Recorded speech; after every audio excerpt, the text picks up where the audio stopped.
Hey, this is attorney Elizabeth Potts-Weinstein, and today we're going to talk about 12 legal requirements to start a business in California.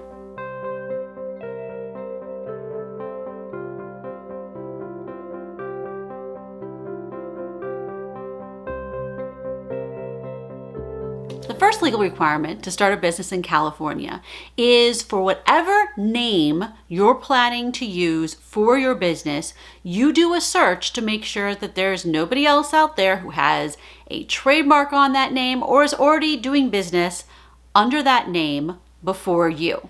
A lot of people make a mistake that if they just get the domain name for their business, that they're going to be totally fine. And there's a lot more that goes into searching trademarks and other businesses than just checking to see if you have the domain name. At the minimum, look in the database of the United States Patent and Trademark Office, and also just do a Google search to see if anybody else there already has dibs.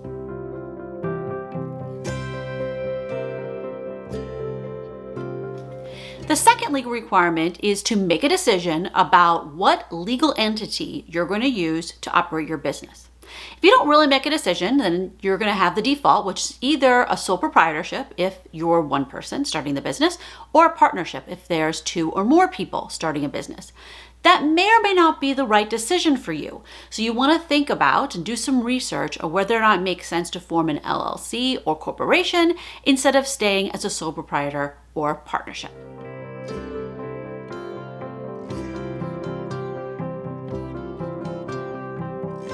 The third requirement is if you are going to use a name for your business that is different than the legal name of your business, you need to register that trade name in the trade name database, the DBA, doing business as database, or FBN, fictitious business name database, for your jurisdiction, which is going to be a county or a state. You can learn more about that in another video that I have up here.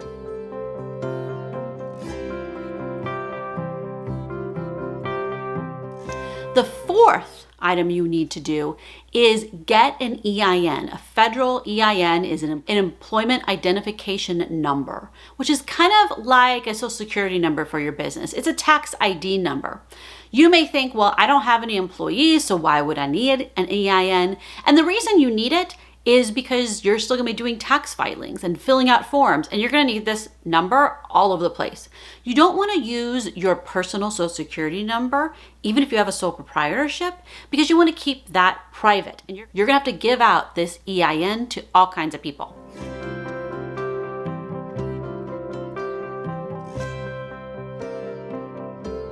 The fifth requirement is to get a state tax ID number if you have to do it in your jurisdiction.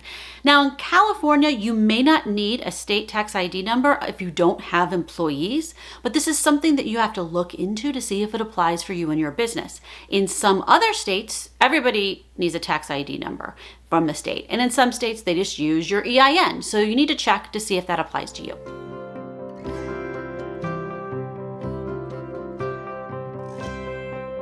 The sixth thing to do is to get a business license. I did a video all about business licenses that's linked up here, but the short version is that you probably need a general business license from your state or your county. Here in California, it would be from your city to authorize you to do business there.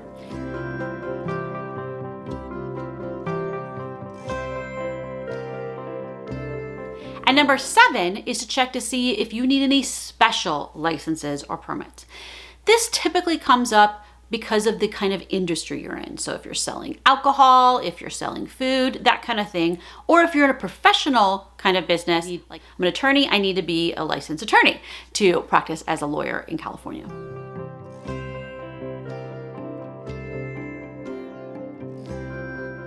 The 8th requirement is zoning, or a permit for your particular location.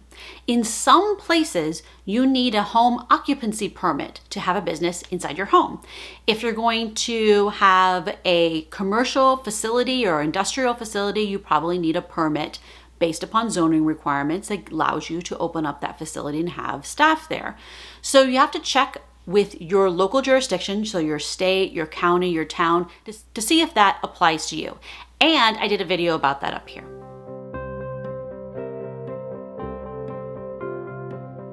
The ninth requirement is to get a number for sales tax, a sales tax permit.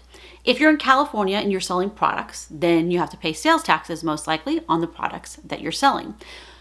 Now, in some other states, you need to pay sales taxes on some services or even selling some things online like ebooks online.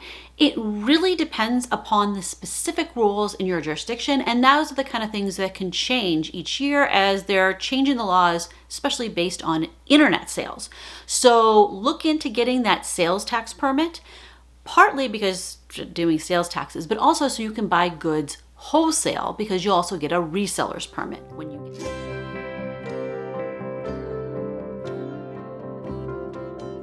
The 10th requirement is bookkeeping. And you might not think of this as a legal requirement, but you're definitely going to need to keep some kind of financial records to support your business, and you need to do that from a legal perspective. It does not need to be complicated. You can use QuickBooks or some formal legal software, but you can also just use a spreadsheet, or you could even just write it down on a piece of paper. Regardless of how you do it, you need to keep track of the income and where it comes in from and all of your expenses. Going along with that same item of bookkeeping is to have a separate bank account for your business. Even if your business is a sole proprietorship, you need a separate bank account just for bookkeeping purposes, for tracking purposes. It's going to drive you up a wall if you don't have a separate account. And if you have a LLC or a corporation, you're legally required to have a separate bank account for your business.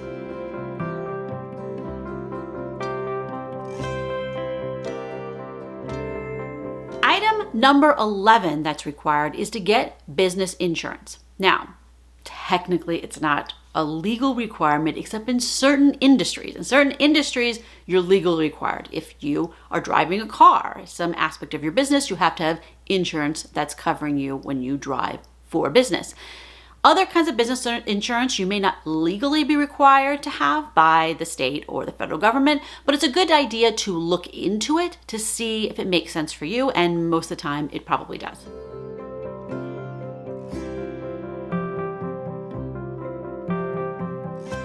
The 12th requirement for an online business is to have a privacy policy on your website. Every business that has a website has to have a privacy policy because you're going to be collecting some kind of data from people. It might be their name and email when they sign up for your mailing list. It might be just cookies that you use for Google Analytics. It might be something more complicated like they purchase from you, so you're getting credit card numbers.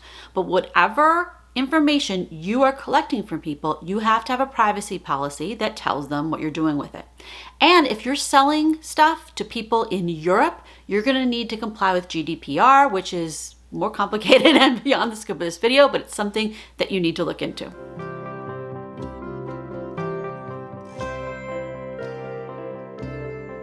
These 12 items are just the minimum to start a business in California online. There are tons of other things that you should consider. You should consider having contracts, having terms and conditions on your website. You should consider having a separate business address for your business. You should consider whether or not you need to file for a trademark. All those things, though, aren't the first place that you start. These 12 items are the first things to consider when you're starting a business, when you're starting an online business in California. Again, this is attorney Elizabeth Potts-Weinstein. If you have any questions about all the different stuff I talked about, feel free to ask it below and I'll try to point you in the right direction. Hit the thumbs up if you found this video helpful, and subscribe for more legal tips for small business owners and entrepreneurs. Thanks a lot for watching. Bye-bye.